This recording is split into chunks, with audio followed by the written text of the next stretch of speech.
Nawa ħanibdew ftit ħassir l-inaugurazzjoni tal-Bradella u l-Banku tal-Istatwa tal-Madonna tal-Ġiju żommu ftit is-silenzju nawa. Nixtieq naħwa li barra nżommu ftit il-ġabra waqt l-inaugurazzjoni. Anke waqt il-ħruġ ikun hemm momenti ta' talba, nżommu l-ġabra wkoll. Issa nistieden lill-President Joseph biex nibdew bil-inaugurazzjoni tal-Bradella u l-Banku.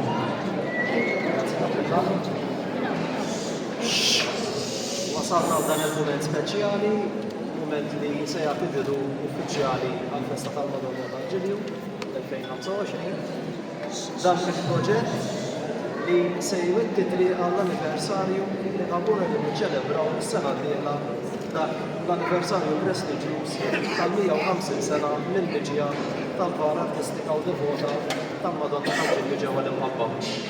L-inaugurazzjoni tal-lum se tikkonsisti fil-restawr u t-tisbieħ u t-tindif tal-Bradella, il-Banku u il-Fażuni tal-Fjuretti tal-Vara tal-Madonna tal-Ġilju. Nixtieq nagħmel numru ta' ringrazzjamenti fil-qosor, l-ewwel nagħmel kollox lilek Kappellan li sibbiet bil-bidunet magħna fit-talba tagħna li konna lill-Kurja tal-Arċisqof minn dejjem kien hemm jissapportu anke kien hemm għajnuna finanzjara fejn jidħlu il-Fażuni tal-Fjuretti. Grazzi Kappellan, naħseb ħafna ġew.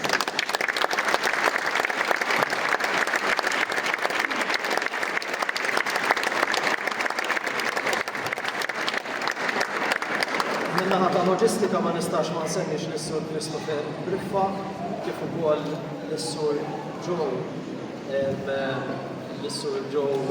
Gawci u l-Fratellanza tal-Immakulata Konċezzjoni li kienu magħna mill-bidunet ukoll meta fassalna l-pjan li fl-aħħar mill-aħħar dan huwa proġett wieħed minn sensiela ta' proġetti li ser ikollna għaliex warajt ħajkollna anki t-tisbieħ u r-restawr tal-pedestal u fl-aħħar il-Vara Artistika nifisha.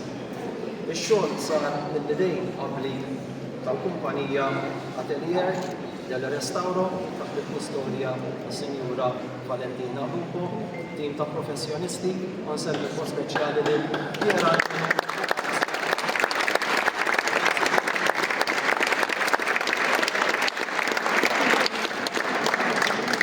min-naħa ta' Armar u Zarmar insemmi lill-Laqda Armar taħt it-treġija tas-Sur John Barbara.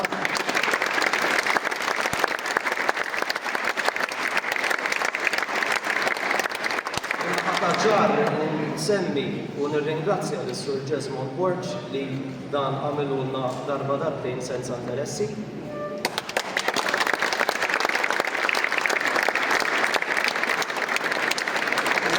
Grazzi lis-Sur Lenny Baldacchino li pprovdilna spazju sabiex ikollna ħażna għal Bradella u l-Banku sa ma jiġu armati.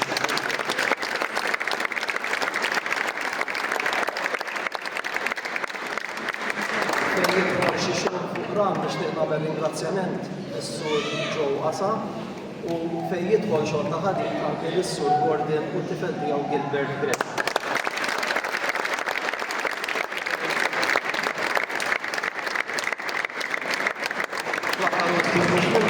Min-naħa ta' finanzi ovvjament dan huwa proġett ta' sosten, nixtieq nagħmel ringrazzjament personali lill-Onorevoli Ministru.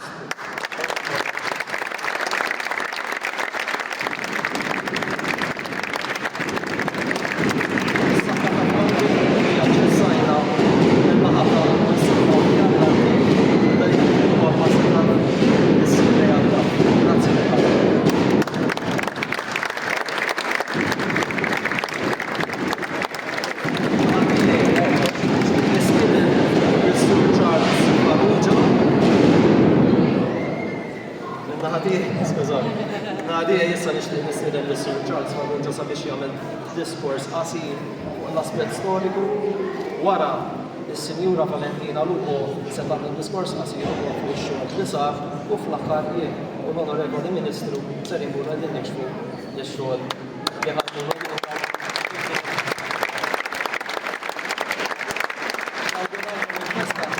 viva l-modwa ta' Valġis.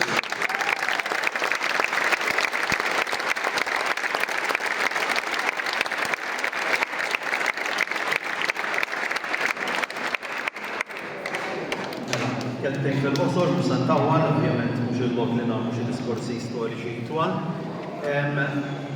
Kif tafu, il-far ta' Madonna tal-Ġilju ġiet hawnhekk fl-imħabba fil-21 ta' Mejju 1876. U mill-petizzjoni li għandna ta' Innoċenzo Zampini il-Baxxari li kien il-main sponsor ta' din il-fara, nafu li hu qed jgħid isma' qed nitlob biex din tiddaħħal fil-kappellu tal-Kunċezzjoni. Ma jidhirx li kien hemm bradella fl-ewwel snin tal-fara fostna, però qabel din il-bankun bradella kien hemm bankun ieħor illi sar Saverio Oliva li kien mill-Isla u dik il-bradella u bankun ġew inaugurati għall-festa tal-Madonna tal-Ġilju f'Mejju 1914. Illum il-ġurnata ippubblikajna l-disin ta' dik il-bradella u nafu wkoll illi il-bradella ġifieri l-biċċa ta' fuq il-wiċċ għadu jeżisti sa' ġurnata tal-lum. Illi ġara kien illi fit-tieni gwerra dinjija fid-9 ta' April 1942 meta waqgħet il-koppla u il-kappellu tal-Kunċezzjoni waqt ma tradmet il-fara ġiet distrutta il-banku ta' dik il-biċċa xogħol tal-arti li kienet sabiħa ħafna ta' Saverio Oliva. Però kien baqa' biss il-bradella ġifieri l-biċċa ta' fuq li tintrefa u toħroġ mal-fara. Li ġara kien illi meta saret il-bradella ġdida li għandna llum, il-biċċa ta' fuq ta' dik il-bradella imbjat lil Marija Reġina ġewwa l-Marsa u għadha sa' ġurnata tal-lum minnkom jitħajjar ikun il-festa ta' Marija Reġina għadha il-bradella li toħroġ għall-fara ta' Marija Reġina ġewwa l-Marsa. Fejn jidħol il-bradella tal-lum, meta kienet ġejja il-ċelebrazzjoni tad-domma tal-Kunċezzjoni fl-1954, il-prokuratur ta' dak iż-żmien, l-mħabbi Giuseppe Xbierek, iddeċieda li jibda minn qabel fil-fatt tefa' l-petizzjoni biex saret il-bradella u banku fl-1952, qabbad lil-Emanuele Buħaġar sabiex jagħmel id-disin u biex jagħmel ix-xogħol ta' din il-bradella. U l-bradella tlestit propju għal-festa tal-1954 kienu festi speċjali, festi li jfattu id-domma tal-Evangela ta' Kunċezzjoni u anke nafu kemm Giuseppe Xbierek ħadem anke personalment biex din il-proġett tlesta u tlesta bil-ħin. Konna ppubblikajna storja ħelwa illi peress li Emanuele Buħaġar kien fl-aħħar ta' xukitu kien marit u beda jsiba diffiċli biex ikompli x-xogħol minkejja li kellu lajnuna ta' ibnu Antonio Buħaġar. Don Giuseppe kien jgħaddi għal Buħaġar fil-għodu meta kien ikun sejjer għas-seminarju, Don Giuseppe kien għallim tal-matematika u kien jgħid ftit nies li dak iż-żmien fis-nifsi kellu karozza hawnhekk ġol imħabba. Sakemm imur is-seminarju kien jgħaddi ħaltarxi jabbi l-Emanuele Buħaġar u jwasslu il-maħżen biex jaħdem fuq din il-bradella. F'dik is-sena wkoll fl-1954 iż-żgħażlu Forġini il-bankun tagħhom kif ukoll is-sarid u l-lanterni li għandna ngawdu sa' ġurnata tal-lum. Dik fil-qosor hija l-istorja ta' din il-bradella u l-bankun. Ngħid prosit il-kurvin ta' din l-inizjattiva biex ġiet restawrata għax bekk ikunu nistgħu snin li ġejjin inkomplu ngawdu dan il-ġojjel ta' arti minn idejn Emanuele. Grazzi ħafna.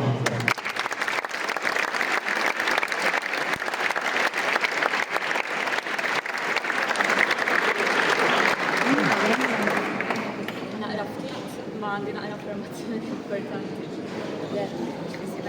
L-ewwel grazzi mill-qalb tal-istudentuni nkun hawn magħkom f'dan il-mument tan sabiħ Illum qegħdin niċċelebraw mhux biss il-ħruġ min-niċċa tal-vara u konservazzjoni u r-restawr tal-bankun tal-Bredella tal-Madonna tal-Ġilju, imma wkoll sens ta' għaqda u rispett lejn dak li huwa parti mill-wirt sagru artistiku tagħna. Il-bankun li għandna qudiemna ma jfissirx biss samara ta' knisja imma hija parti fundamentali mill-identità devozzjonali tal-parroċċa. U xhieda tal-ħidma artistika u reliġjuża li tfakkarna fil-bżonn li nħarsu, napprezzaw u ngħaddu dan il-wirt lil dawk li ġejjin warajna. Dan ir-restawr li sar kollaborazzjoni mill-qrib mal-Kumitat tas-Soċjetà Mużikali Madonna tal-Ġilju taħt il-gwida tar-restawraturi tagħna tal-Atelier de Restauro u wieħed mill-ewwel proġetti professjonali ta' konservazzjoni u restawr li saru fuq bankun u predella ta' dan it-tip f'pajjiżna u għal dan jintassew kurija. Ix-xogħol li sar fuq dan il-bankun kien wieħed metikolus u sensittiv ħafna matul is-snin il-varniċ oriġinali Mattja u allura ta' kull sena kien jiġi trattat b'Osideroj li f'tentattiv biex jittieb id-dera tiegħu. Dan sfortunatament biż-żmien ifforma saf fejn weħel miegħu ħafna trab u allura l-wiċċ tal-Bredella u l-bankun kellu dera mtebba. L-approċċ tagħna ta' konservazzjoni kien wieħed kawt u b'rispett bdejna bid-dokumentazzjoni mbagħad wara ħafna testijiet naddafna u neħħejna dan iż-żejt li ma kien faċli xejn. Saret konsolidazzjoni ta' żoni fejn in-njam beda jinqala, bħal pereżempju f'Ħafna Kantunieri, speċjalment mill-parti ta' taħt, u fejn kien hemm elementi bħal swaba neqsin tal-istatwi li jridu saru. Saret ukoll integrazzjoni ta' partijiet neqsin bħal ħafna mill-pistilli tal-Ġilju li kienu kompletament intilfu. Fejn stajna mlejna u integrajna daqqiet li sibna fl-injam, però ċertu brix għadu hemmhekk. U dan il-għaliex huwa intervent ta' konservazzjoni u allura l-għajn tiegħu biex li joħloq dera perfetta. Dera perfetta tfisser illi tkun qed tobrox l-injam kif sfortunatament ġara f'ħafna mara tal-Knisja fil-passat, metodi abrasivi u allura tkun qed tneħħi mill-ossidazzjoni oriġinali tiegħu. Dak li huwa oriġinali rridu nirrispettaw. Indirizzajna wkoll is-struttura minn ġewwa fejn anke ma jidhirx u applikajna coating li proteġi s-saf tal-injam. Dan il-coating huwa apposta u professjonali ma jfassal ma jisfarx biż-żmien u wkoll ma jħilx trab fuq. Kull intervent li sar kien infassal biex kemm jista' jkun kollox ikun reversibbli b'mod li fl-ebda ħin ma nitilfu l-karattru oriġinali tal-bankun. Il-coating ġie applikat huwa speċjalment magħżul għal dawn it-tip ta' xogħol ta' konservazzjoni huwa coating expensive ħafna u apparti minn hekk ma jiġibx trab u jifla ħasħana tipika tas-sajf Malti. Bħala konservaturi rajna wkoll li kull deċiżjoni tittieħed b'rispett lejn l-istorja tal-oġġett u devozzjoni li ġol fuq. Konservazzjoni tfisser ukoll li noħolqu kundizzjonijiet li jippermettu l-użu sikur tal-bankun u l-predella fil-ġranet tal-festa u fil-purċissjonijiet. Illum dan il-bankun huwa konservat iżda l-vera konservazzjoni tibda issa bil-kura. Għalhekk nixtieq nieħu din l-opportunità biex nagħmel appell importanti lil kull min ikun parti mill-ħidma tal-ġart għid u waqt ukoll il-proċessjoni tal-istatwa. Appell ukoll lit-tfal u żgħażagħ li huma l-futur u intkom ħad tkunu dawk li ħad tieħdu ħsieb dawn l-opri fil-futur. Ikunu attenti meta nġorruhom jew nippruvaw nagħmlu xi intervent ta' manutenzjoni. Ma nużawx ilma jew biċ-ċittietin biex innatfuhom. Ma nużawx żejt jew leġis ukoll fuqhom. U fuq kollox waqt il-purċessjonijiet jew x'ħin tidħol il-vara f'posta nitlobkom il-qalb biex ma tagħtux daqqiet fuq il-bradella b'idejkom, speċjalment meta jkollkom ċlieket għax ħafna mill-ħsara saret b'hekk.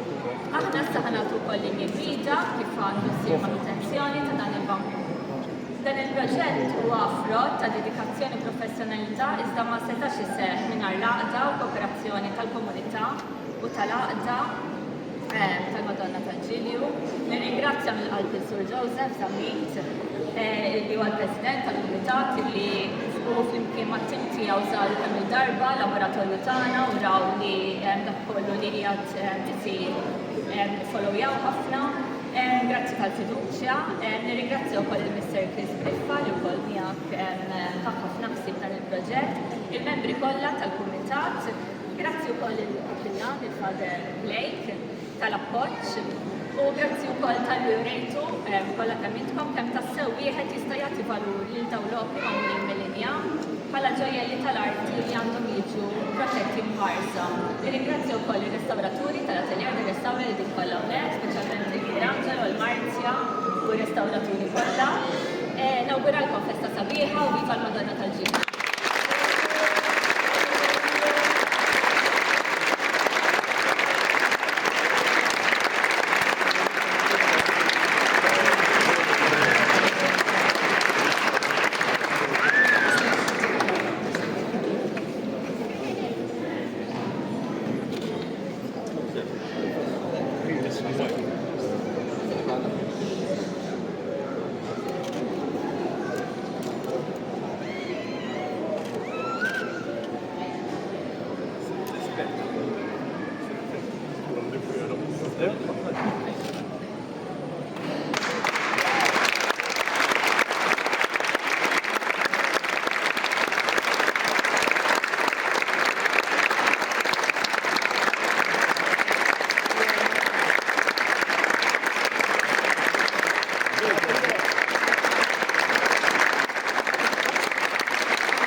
Wasa jibda l-proċess biex toħroġ il-wara minn iċ-ċentru bil-kollaborazzjoni ma' Mozart.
Ejja, ma. Ejja. Tilaw tara.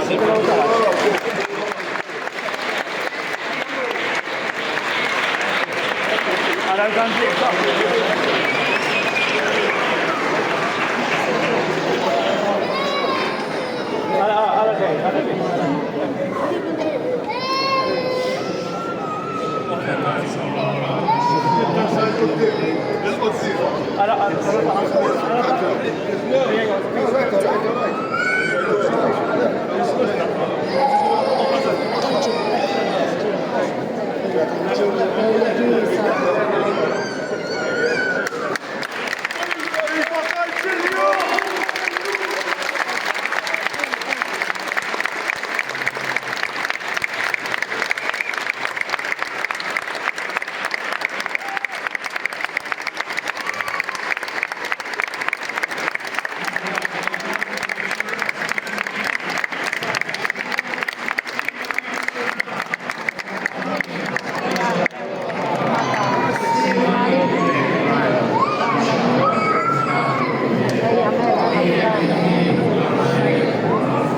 اسمع